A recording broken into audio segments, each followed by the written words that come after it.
The AC75 is a revolutionary new concept, an America's Cup monohull on steroids.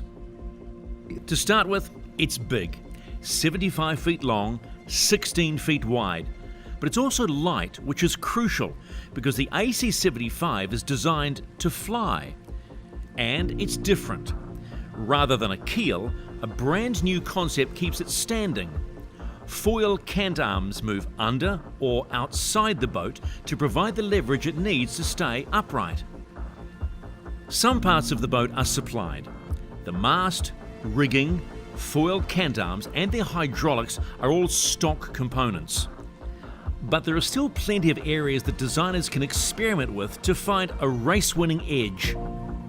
There is lots of free thinking in this rule, and it was done on purpose actually when we worked on the rules. So the design space is really big.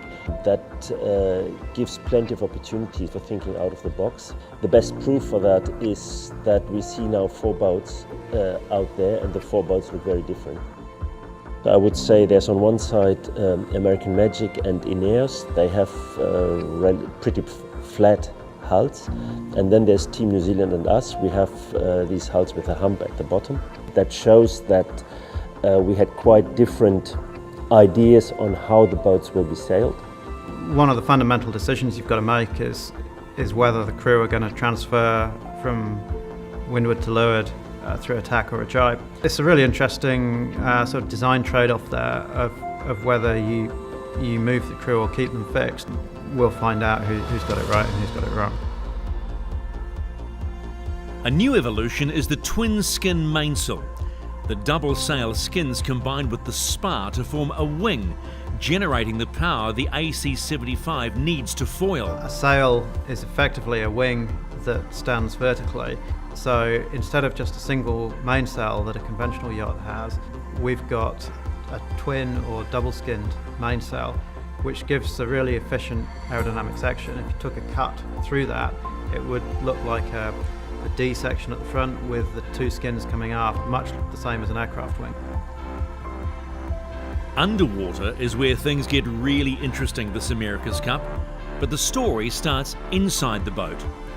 The foil cant system is brand new technology, a battery-driven hydraulic power unit that supplies the energy to lift and lower the immensely strong and heavy foil cant arms. As the boat swaps tacks, the cant system is activated, placing one hydrofoil in the water and lifting the other one out, where its weight becomes ballast. At the end of the arms lie the team's secret weapons, the foil wings. Apart from basic rules governing dimensions and weight, these are open territory for designers. Foils could well be the area which decides the next America's Cup.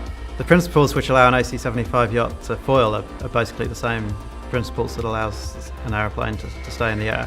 So we've got an airfoil section on the foils, which is roughly the same cross-sectional shape as an aircraft wing, and the flow over the top of those foils is faster than the flow underneath due to the geometry of the section shape. That creates more pressure underneath, which lifts the 7.5 tons of the yacht and her crew.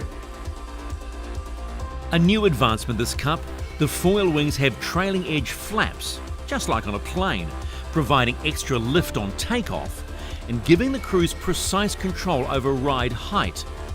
So for the foils, we decided to allow flaps on their trailing edges, which are much the same as ailerons or flaps on an aircraft, which can rotate to control the amount of lift, but ultimately it allows you more precise control of the lift and therefore the ability to fly.